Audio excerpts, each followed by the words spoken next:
ویل کېږي چې په پاکستان کې د ټیلنټ کمی نشته. خبر به کوو د یو داسې باکسر چې نوم نثار احمد دی او اوسیدونکی د قلعه عبدالله دی چې هغه په باکسینګ کې د پاکستان نوم په ښه ډول روښانه کړی.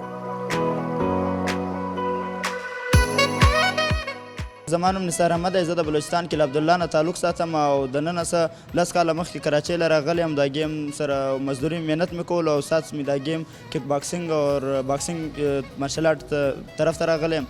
دا د کراچۍ نثار دی چې یو داسې باکسر چې په نیشنل او په انټرنیشنل لیول یې لوبه کړې او ښه یې کړې چې پکې میډلې او انعامونه یې ګټلي. سختې غریبۍ باوجود نثار نه خپل ټریننګ پرېښی او نه یې په سیالو کې برخه اخیستل پرېښي.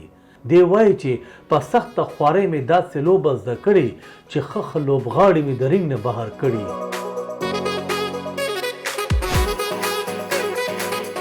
15 ځلې پاکستان نیشنل چمپیون یم او آل سند بلوچستان چمپیون یم او انټرنیشنل سطح مې په ورلډ چمپینشپ کې مقابله کړې. تایلینډ کې برونز میډل مې اخیستی دی. ایشین چمپینشپ مې کړی دی. کازاکستان کې سلور میډل سیکنډ پوزیشن راغلی یم او په روس کې ماسکو کې مې فایټ کړی دی. په هغه کې تھرډ پوزیشن راغلی یم.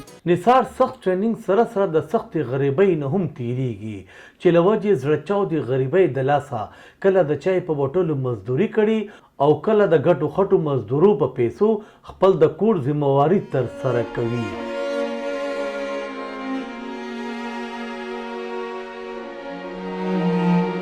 باکسینګ یو ګران گیم دی، مهنګا گیم دی. موږ دغه خوراک او ټریننګ کیمپونو دا سره دغه کو که خپل کور ته اخراجات پوره کو. په موږ باندې د کور ذمہ داري د دلته د ټریننګ خوراک دا پکار دی. یو ګران گیم دی.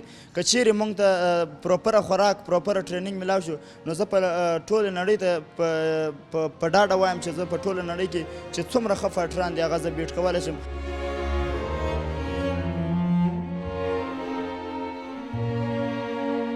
کچرې د دې لوبغاړي سره لږ ډېر تعاون وکړی شو او په سرکاري توګه د ده سره لاس وکړی شو نو دا لوبغاړی د پاکستان نوم په ښه ډول نور هم روښانه کولی شي. کیمرامین زاهد سره نعمت زاده، خیبر نیوز، کراچۍ.